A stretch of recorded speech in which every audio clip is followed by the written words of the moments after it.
Imwi. Eho, imwi. Ndidaidzira baba na ice cream.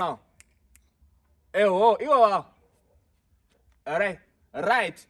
Imwi. Ndidaidzira maya ane makatape awo. Ari kusure kwanyawo. Eho, iwo. Right, kurutivi rwenyurwu. Pana mai ane nzungu akagara pawo. Eho, iwo. Ndidaidzire mai ane nzungu.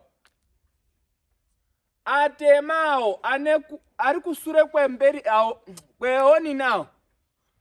Iwo.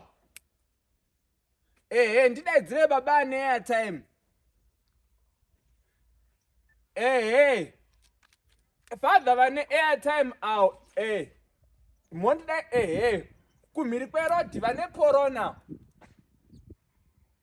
All right. Chirekera yenyu.